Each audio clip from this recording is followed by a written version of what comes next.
Can everybody hear me? Is my microphone working? Yeah. Excellent.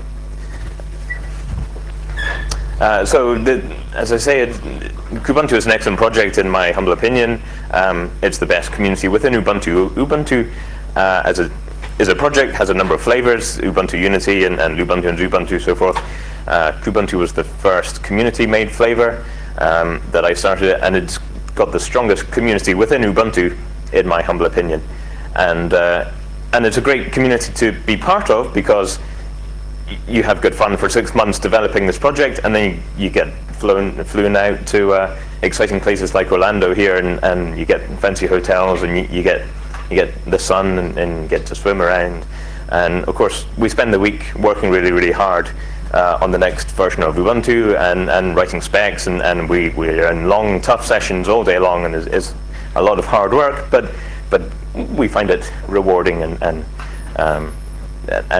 because the results and because of the good friends that we make, we find it an excellent project to be part of. Yeah, this is in Orlando in Florida, which is a bit of a crazy city because most of our cities we spend all day working in these rooms and then going into the center of town, but in Orlando there is no center of town to go into for food in the evening. There is only downtown Disney to go into in the evening, or Universal Studios World, so you end up going to having Mickey Mouse burgers or Bubba Gump Shrimp Co. in the evening, which is a very surreal place, but it's all part of the fun of working in Ubuntu, going around the world, seeing different cultures, including mass American culture, and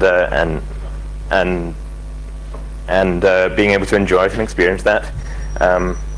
And because I often work from home, Canonical sponsored me to work on Kubuntu.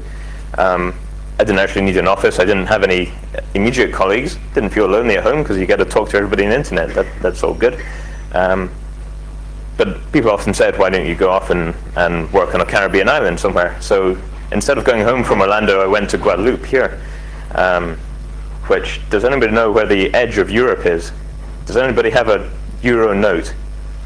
Anybody got €5 note on them? Simon, where's my wallet that you had?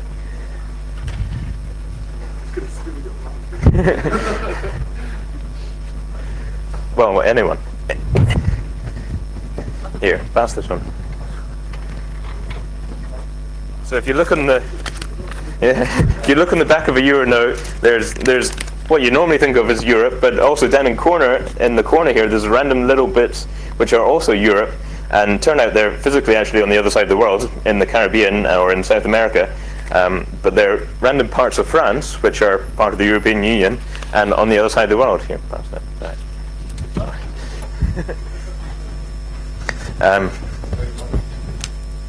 So you don't need a passport to get into these places. They use the euro. They have European healthcare. They have all the same laws as the rest of the European Union. You don't need a visa to work there or anything.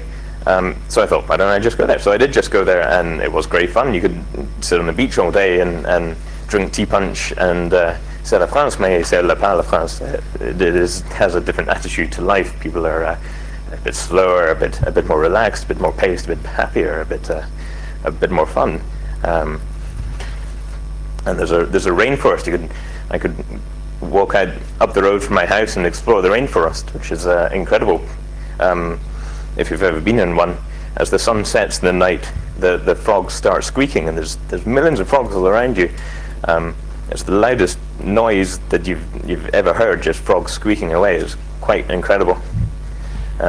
This is Goya, which is the town that I lived in. I lived near the hills up here, but it's got a nice harbour here, and I always go canoeing whenever I go in the world. I enjoy canoeing, so you can hire a canoe from here, from the canoe club there, and you've got perfect flat calm seas that you can just paddle around anything here, and that's because a couple of 100 meters offshore there's a rocky reef.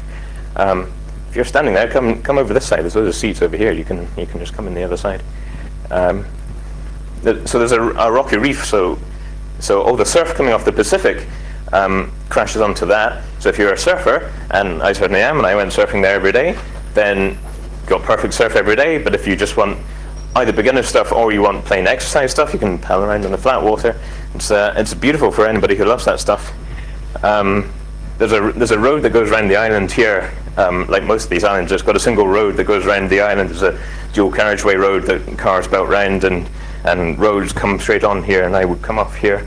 So when I went on here one day, a car hit into the back of my car at about 150 kilometers an hour and flipped my car over. My head would have been jolted forward in a sudden rush, and I would have banged the head against the steering wheel. And the brain inside my head, it's like everybody's brain, of course, it's surrounded by a sack of fluid. That would have been pushed forward into my skull, and that would have created a large amount of bruising inside of my brain. And then the clock would have started ticking. The clock starts ticking because as soon as an incident like that happens, you have to get to hospital as soon as you can. You have to get medical attention as soon as you can. Otherwise, the longer that's delayed, then the more chance there are of not recovering, of having permanent brain damage, of having permanent spine injury. Might have been another issue. So the ambulance would have raced out to me as soon as possible. I believe it was a helicopter that came to me. I was obviously unconscious at the time. Nobody knows if it was. But I read in the newspaper that a helicopter came out and rescued me. Shame, I would have enjoyed watching the flight. The paramedics would have taken me from the car, been very careful not to be moving my spine in case of spinal injuries. They would have measured me on the Glasgow coma scale. They would have shut off the road, of course. Make the accident seem safe is the first thing they would have done. Shutting off the road would have been a major incident on this island. That's why it was in all the newspapers. They would have flown me into hospital. They would have well, I don't know what they would have done because I was in a coma, and I don't have any notes from it. So what they often do in these cases is they put a probe into your head to make sure that the fluid doesn't build up to create higher pressure. So most brain damage gets caused by higher pressure in the brain, and so most of the problems after a severe head trauma like this is fluid building up, creating higher pressure. I don't know if they did that or not. I was unconscious at the time. I don't think I have any scars, so I don't think they did that to me. But they would have still monitored whether or not my brain was still active or functioning. There would have been massive bruising, of course, internally into the brain, and there would have been a lot of neurons disconnected, millions of neurons disconnected in an instant, and which would have caused me to go into a coma, and lie around in bed doing not very much. So comas get measured on what's called the Glasgow coma scale. If you've ever been to Glasgow on a Saturday night, it's pretty rough, and it's quite apt that they have their own coma scale for measuring what happens on a Saturday night, and it's not an in-out thing. A coma, it is on a scale of are you actually conscious or are you unconscious, and do your eyes open? My eyes wouldn't have opened. Am I talking about anything? Do I make any sounds? I wouldn't have made any sounds.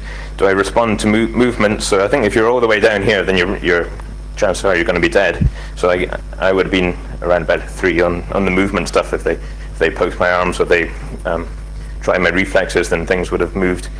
And then over the next 2 days, I would have slowly woken up, and I spent the next day unconscious. The second day, I would have been drifting a bit in and out of consciousness, and I had a gradual realization of going, where something's going on here, and then falling back into the coma.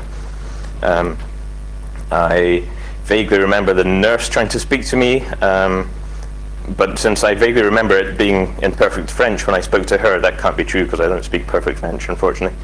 I vaguely remember my flatmate coming along to tell me, you've been in an accident, this is quite bad, and then collapsing. I vaguely remember them sending me home after 2 days because I could begin to walk, and then I collapsed, so they let me stay for one more day. And then, on the third day, they did send me home. They sent me home in a taxi.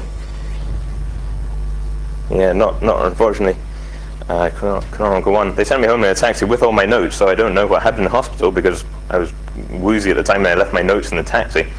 So I have no idea what happened, and I didn't know what to do next. I managed to get home, lie in my own bed, didn't have energy to get out and do very much.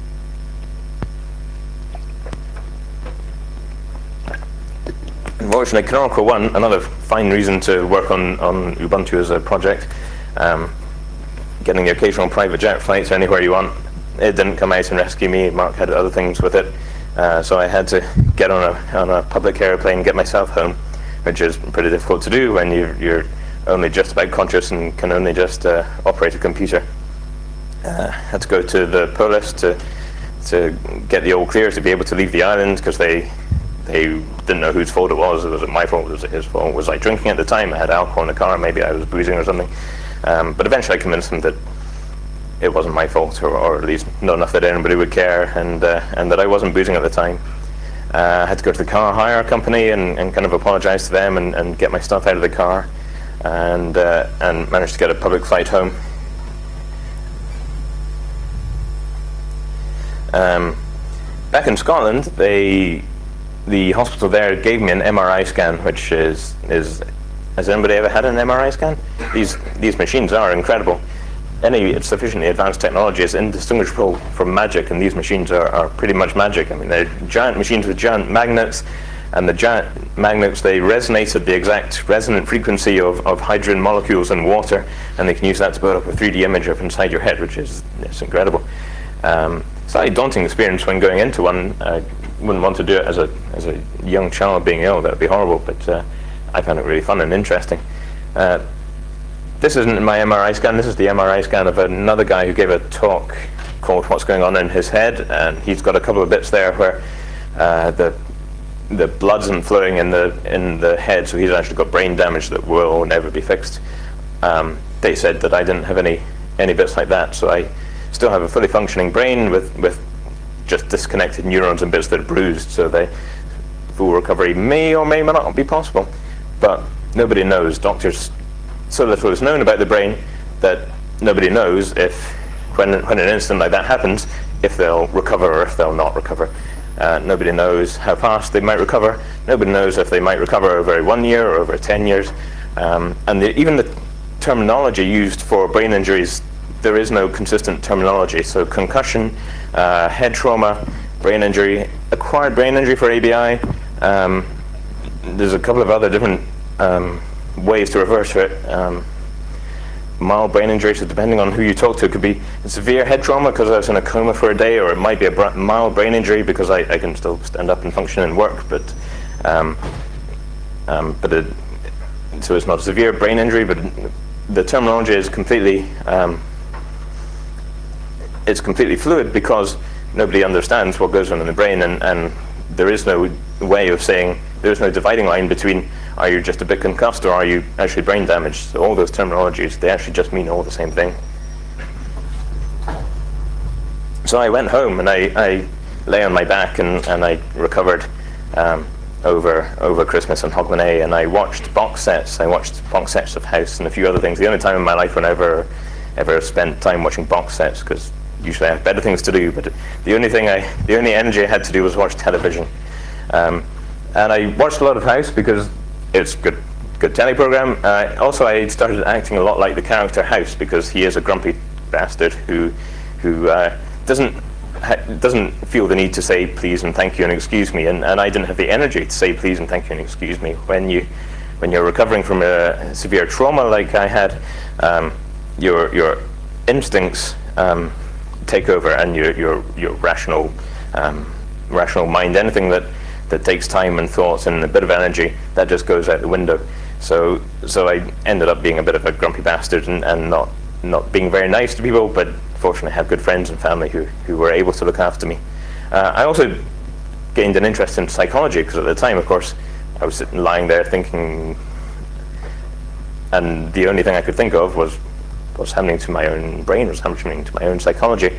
And as geeks, we're often typically quite bad at understanding people's and our own behavior and our own emotions and our own needs. But as those emotions and needs slowly came back to me, I was able to understand, actually, why did I act like that? Why did I say yes and no?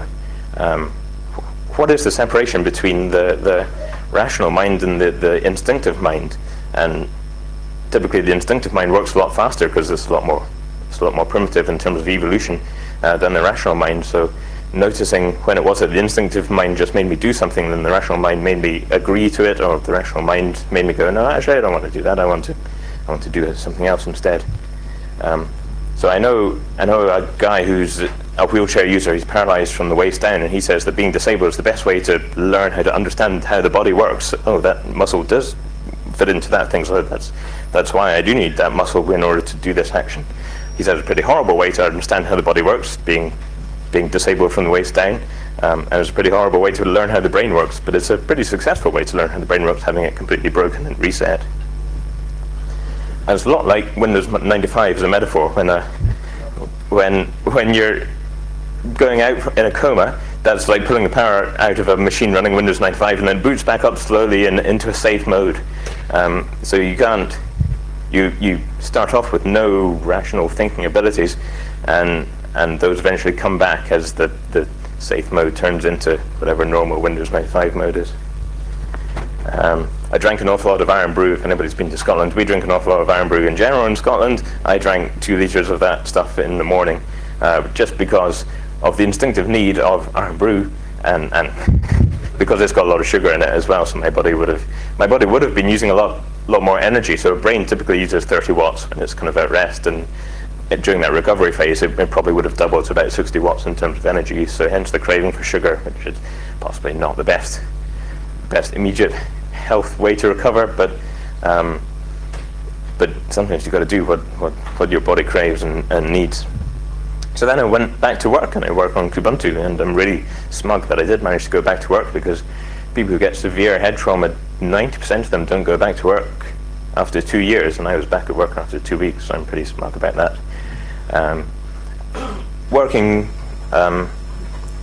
We have an awesome community in Kubuntu. We've got about 50 registered community members, and goodness knows how many other people who hang around on help out on forums and other methods. So they were still working on it and building up the distro while I'd been mostly out of action, and they continued to be working on it while I was getting back into action. We release our 6-monthly releases. We package parts of KDE. We occasionally go, oh, wouldn't it be great if we could have a tablet version or a mobile phone version or something like that. All these plans, which we hoped would be supported by Canonical. Maybe Canonical would realize that Kubuntu is the way to go as a favorite distro to support. And because we've got that wonderful convergence between mobile phone stuff in KDE and tablet stuff and desktop stuff and even server stuff and all throughout KDE, so we have been planning and we're releasing these as they get developed by our wonderful upstreams at KDE.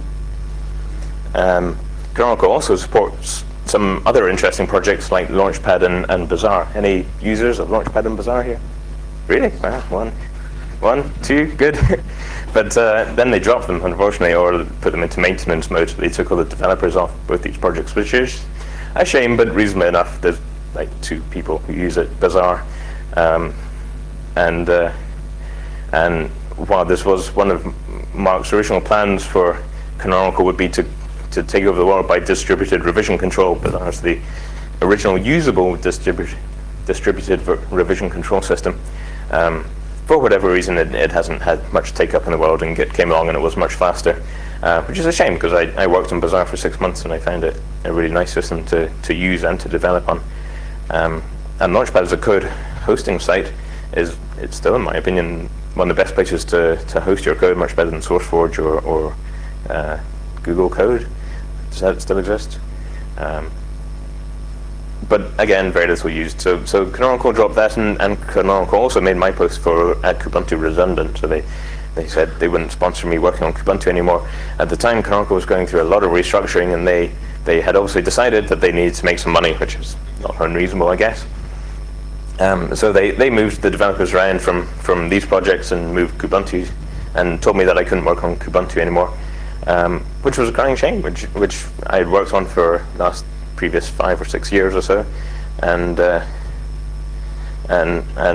when mixed in with all these other ailments that I got as a result of the head trauma, I felt pretty down about it. So head trauma, it's a hidden disability. Nobody to see would know that you were disabled, and I had a stretched ligament in the back of my eye, so I had to wear an eye patch quite a lot in order to stop the double vision, which has mostly healed over time.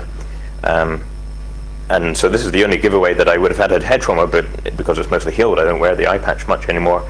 But I still had at the time, and still do to some extent, get all these crazy, weird problems in my head, and it's completely random as far as anybody is concerned, when and how much and where it happens.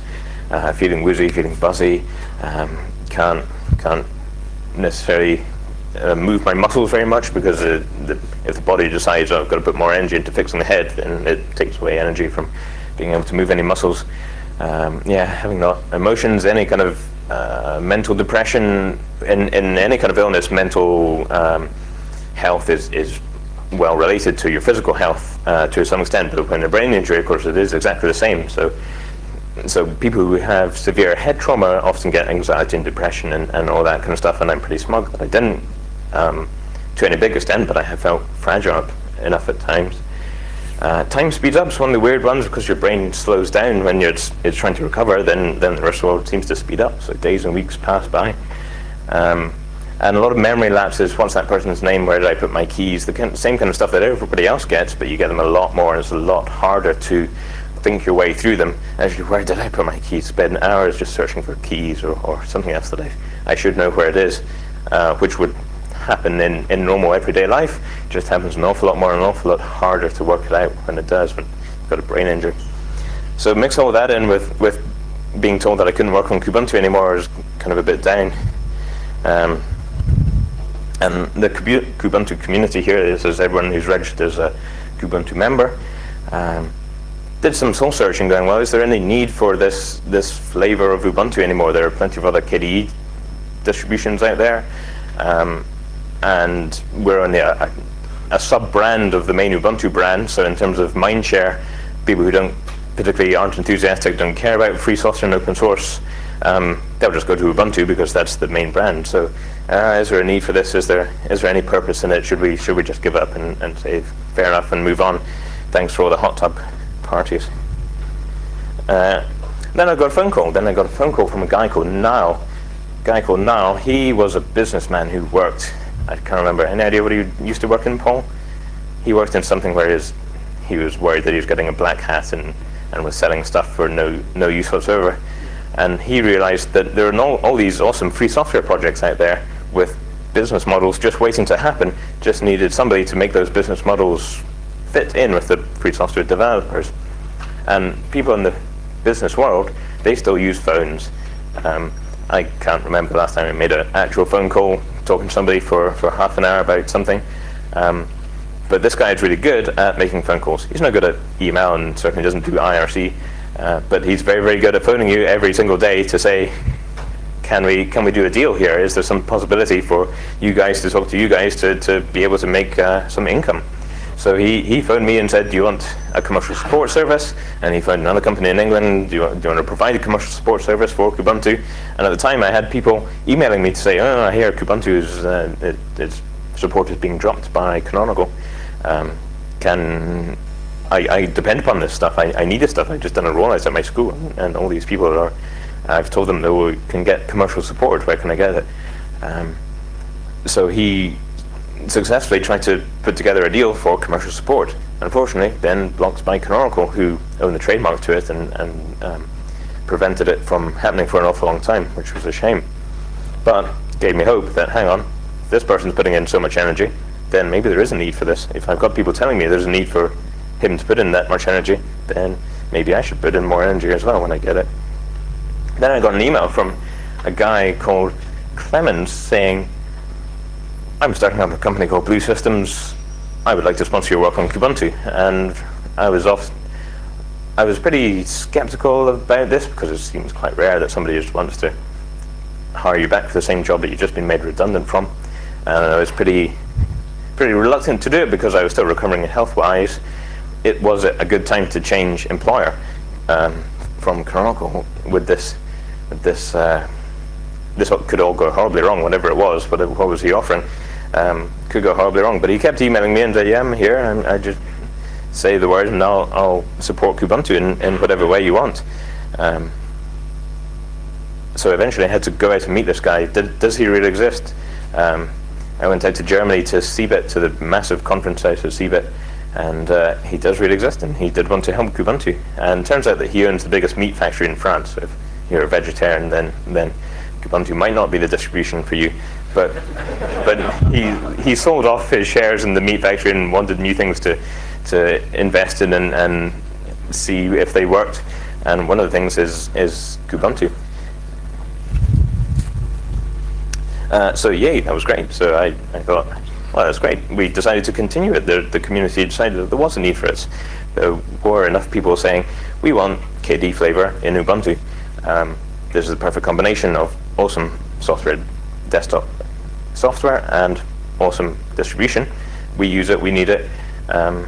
These people provided sponsorship, they provided the commercial support. Eventually, once Canonical got through their trademark stuff, and so we were happy again. So we went to the KD conference, and I still looking a bit ill and a bit ropey, and still need the eye patch, but happy, and decided that we would continue doing this stuff.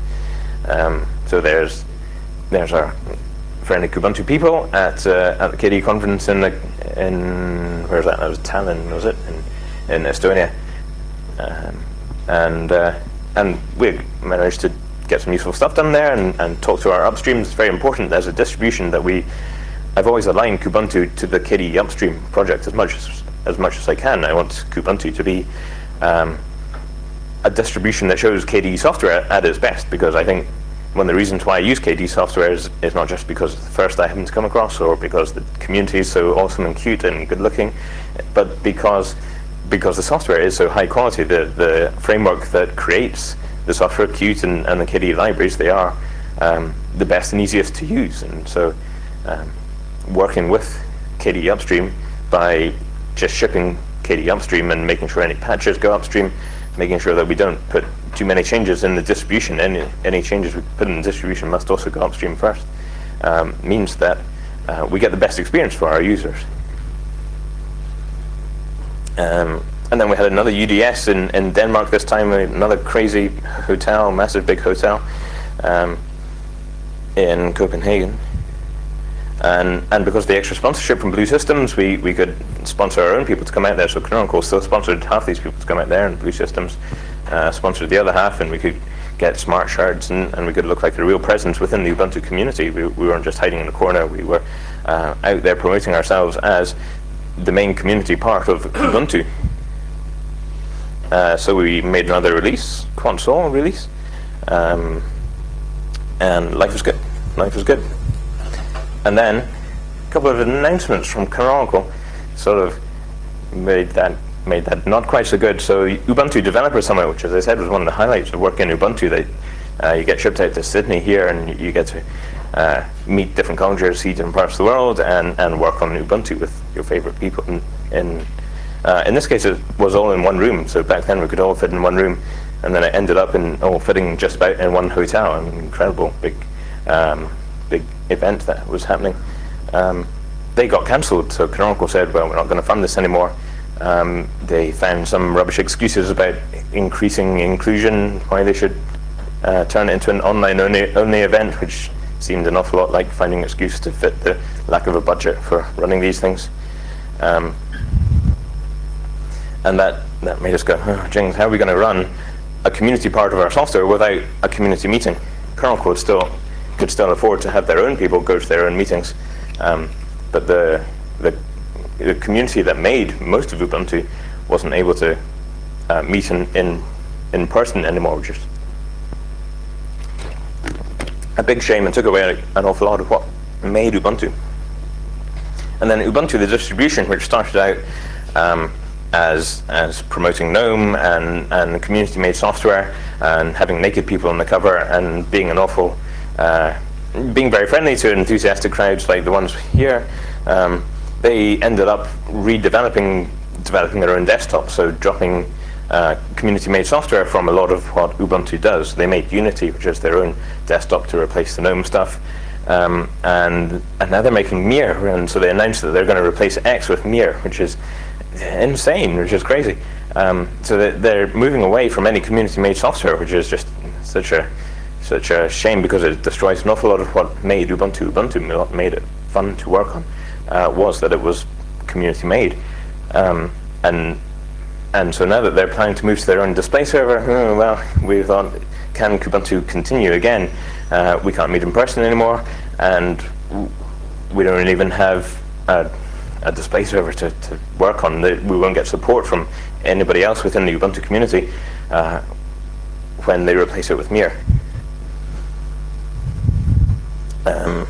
And also at the time, my head trauma, which kind of recovers in this stepped logarithmic graph, you get periods of no recovery, and then suddenly you notice that actually you can stay up until midnight without a big problem, and things are an awful lot better than they were a few weeks ago. So I kind of plateaued at the time, and I was thinking, oh, James, we've got all this problem of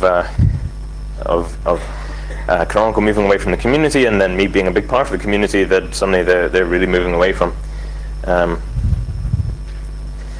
But then the community rallied around. We Blue Systems had this meeting, so there's a bunch of people that they sponsor now working on KDE, and so we had hired out a villa in Spain by Barcelona and worked from a villa for a week, and this was taking us back to the roots of what I really enjoyed about Ubuntu when it first started, which was that we could all fit in the same room, we all knew who each other were.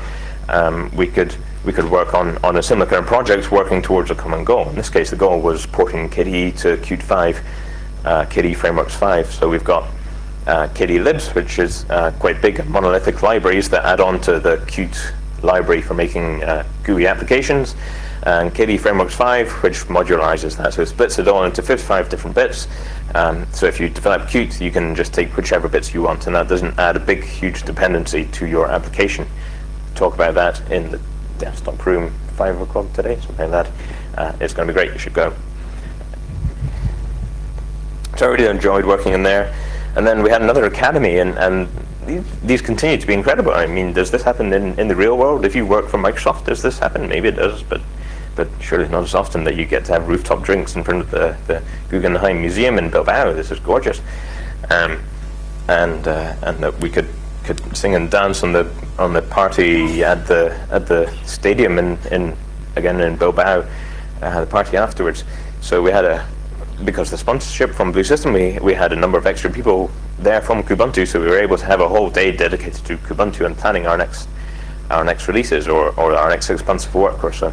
So the UDSs that previously had been required for that, we're able to do now on a small scale, which is okay, because we can all fit in the same room. We all know what we're working towards, so we can have a single day dedicated towards planning the next months of work. And it turns out that it works actually quite a bit better than UDS because it's all part of talking to upstream at the same time, and because we all know each other and we all fit in the same room, and we're not just a part of a conference which mostly now focuses on whatever Canonical wants, the server or the cloud or their own proprietary tablety, Unity, Mir software. And then these guys from Munich, they have one of the world's biggest Linux desktop rollouts. In Munich City Council, they put Kubuntu in all their computers there, and they've got a graph in their office of how many computers they put Kubuntu on, and their target is 12,000. Their graph goes like that, and then it continues up because the rest of the City Council said this is so great, we should put it on all our computers here. So they, the Linux company who do that in Munich, they again offered us a weekend sprint in their offices. So we all get together to again plan our work and do things face to face and work out what we're going to do. And so we were all still, surprisingly, what I didn't expect when Canonical initially dropped much of their support for Kubuntu, we're still a functioning community. We still all like each other. We still work together. We still have enough energy to be able to do stuff, and we can still do that within Ubuntu. So do you need to be brain damaged to care about desktop Linux, is the question. I do care about desktop Linux. I still care about desktop Linux, but sadly not. The world doesn't care in the way that I had hoped the world would care when I first started this in about the year 2000 or so. At that time we went to Linux conferences, and I remember going to an IBM stand, and the IBM guy was going, Linux has taken off from the server now, so we're getting questions about when will it take off from desktop, when will it replace Windows. And of course that never happened, which is a shame, and it's never going to happen for reasons that nobody's quite managed to pin down. Why is why has KDE and GNOME failed to take off? But one of them might be the fractious nature of it. We've got KDE here and GNOME there, both trying to achieve the same thing, and then there are half a dozen other major desktops that have come along all trying to do much the same thing. So that fractious nature might be part of it. The lack of QA might be part of it. One of the interesting things that Canonical now does is automated QA, which it probably happens out in normal software companies, but I haven't seen it happen in free software world so much.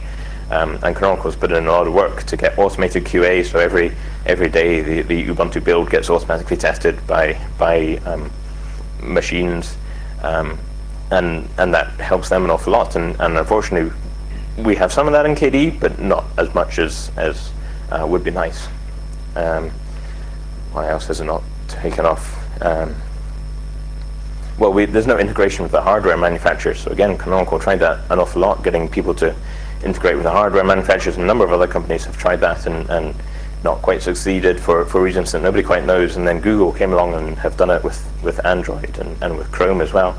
So you can now go to PC World, big shops, and just buy Linux on the desktop there. But it's not the Linux that we all expected it to be a decade ago, which is a crying shame. But for whatever reason, it seems that community-made software can't quite work with the hardware manufacturers in the way that the hardware manufacturer would like. Probably they don't pick up the phone enough, so probably it needs somebody like Niall who picks up the phone and calls them every single day, say, hey, we've got this great product, you want to work with us?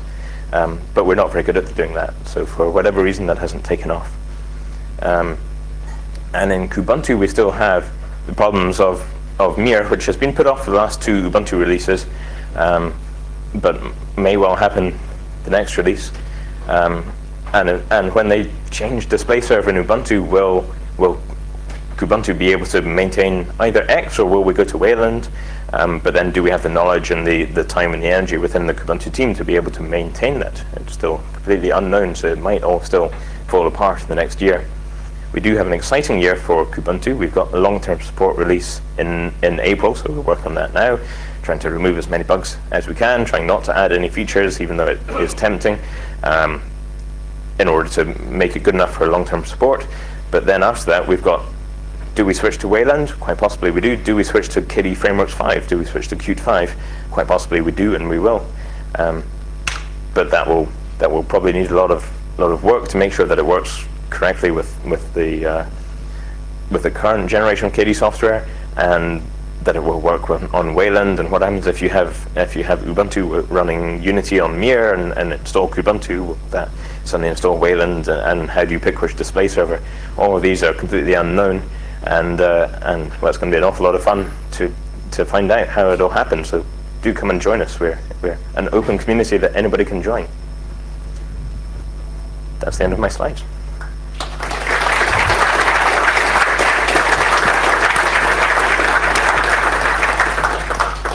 Are there any questions?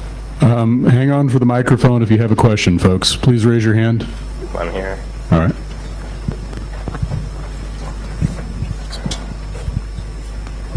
Hello. Thank you for your talk. That was great. How close is your relationship with the Debian KDE teams? And given all the stuff that Canonical has let us down over the years, do you have any thoughts about perhaps, supporting a more community-driven distribution? How close are our relationship to Debian KDE? Pretty close. We hang out on channels and we talk to them, and they're good friends, I hope. We obviously take a lot more from Debian than goes the other way in Ubuntu in general, because we sync all our packages from Debian. When we add any patches or change anything to the package, in Kubuntu we have a policy of sending it upstream. That isn't the case for the rest of Ubuntu, but certainly in Kubuntu we have a policy of sending it to KDE. But if it's relevant to send it to Debian, then we have a policy of sending it to Debian. How much we succeed in following that policy, we think we're pretty good, but we're not perfect. There'll be plenty of times when we don't send that upstream. In terms of working on joint packaging, well, we're different distributions, so we can't and don't work on this same packaging at the same time because we have different timescales. But when we have new packages, I always say to Debian, there are packages here, please take them so that we can, you don't duplicate the work. And KDE Frameworks 5 has just had a tech preview, and I've just spent a few weeks packaging that all. and I deliberately set out at the start to say, Debian, you should take these packages, because otherwise there'll be a massive duplication of work, and that's just silly. So hopefully they will take those packages and fix all the mistakes that I've got in them, and then we'll be helping each other, which is always my aim. Any other questions?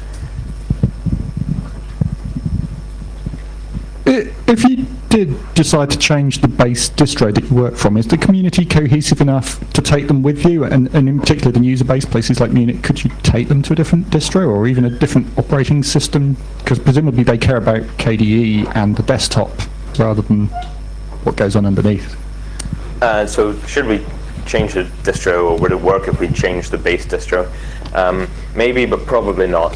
When we were having these problems when Canonical first dropped a lot of their support for Kubuntu, we did think, well, firstly, should we keep the name? Because this trademark, we're trying to set up this commercial support deal, and that got delayed for 6 months to a year just because they didn't have the time or energy. They didn't care about us. We're just a small part of what they do, to give a simple trademark agreement saying, yeah, you can do this.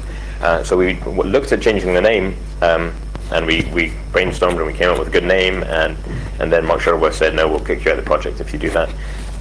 So we had to stay with the name, and then we decided, well, should we just go to a different distro? And there's a bunch of other Debian type derivatives who do much the same stuff. Should we go to them? But a lot of what is important about what works quite well about Kubuntu is that it is part of Ubuntu, and it does have a big following, a big community besides and around Kubuntu, and it has a lot of the infrastructure like Launchpad and the package builders. So I suspect that if Kubuntu suddenly decided, well, next we're going to change our name and we're going to be another Debian derivative, I suspect we couldn't maintain. A lot of the people wouldn't follow us because they'd just go, well, maybe Fedora or SUSE would be equally good options. So we decided against that, and we're still quite happy within Ubuntu, even though there are occasional disagreements. Other questions? Another question down here. See, earlier today I asked if people would be considerate and just, stage their questions in order of the room, but no. Could you raise your hand again? Is it you? All right.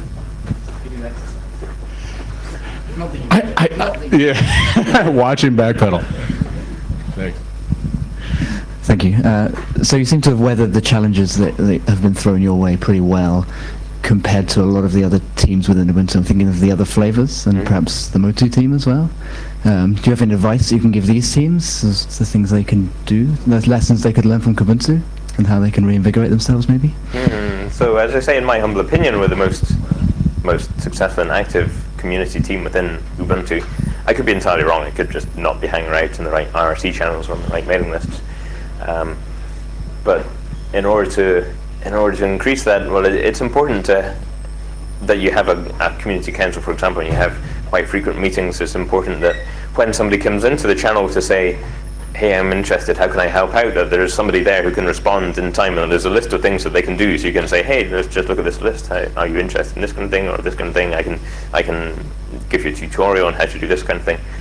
So that's really important. It's important to make sure that people are on Planet Ubuntu, and that people are blogging so that it's visible.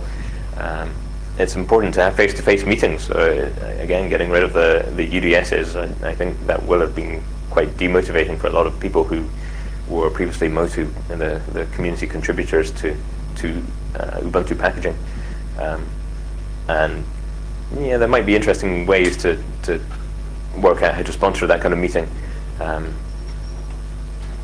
But I think it needs a lot of it needs somebody there as well who can do it almost full time, and somebody who doesn't go away on holidays. So a lot of the community managers in Ubuntu that are employed by Canonical, they go away for Christmas holidays, which is when a lot of community contributors want to come in because they're on holiday and they can do stuff. It's not a 9-to-5 job being a community manager. It's a 24-hour job. The internet doesn't sleep, and I think so. It needs somebody around all the time who's able to handhold that kind of thing. Does that answer the question? Hopefully.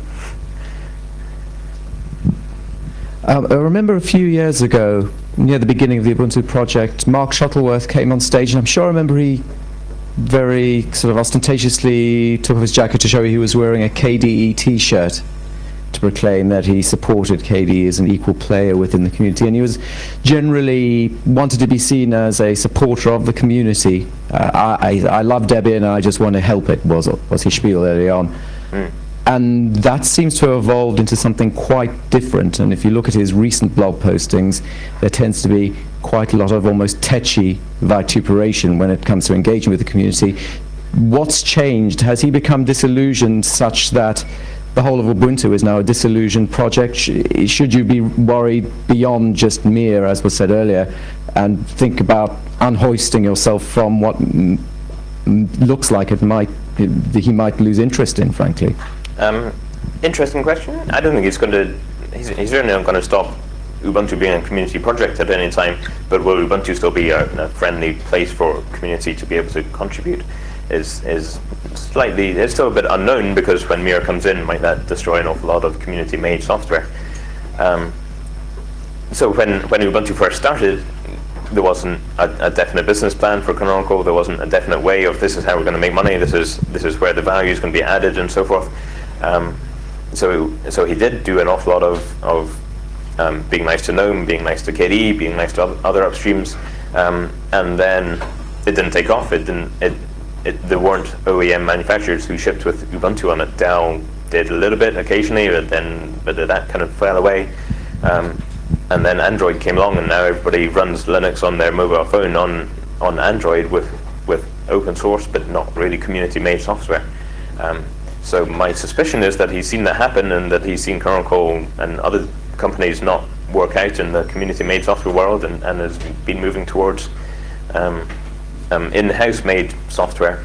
And one interesting thing that they've done that free software, community-made software, is not very good at is hire a design team. So there's instead of it being a developer going, well, I really want a web browser now, and starting to code in a web browser, you've got people up in a tower designing what the software should be, and then handing out their designs to programmers to code on, and that will tend to produce more shiny, more slick, more friendly software. That's what Apple is very, very good at, what Microsoft is very, very bad at, and what Mark hopes to emulate with Unity and everything else. It is still a great community. It's still a great place to work in. Will it continue to be? Who knows? Who knows? No definite answers in there, unfortunately. Here's a question. We're out of time. We are out of time. Do come and talk to me afterwards. Thank you, folks.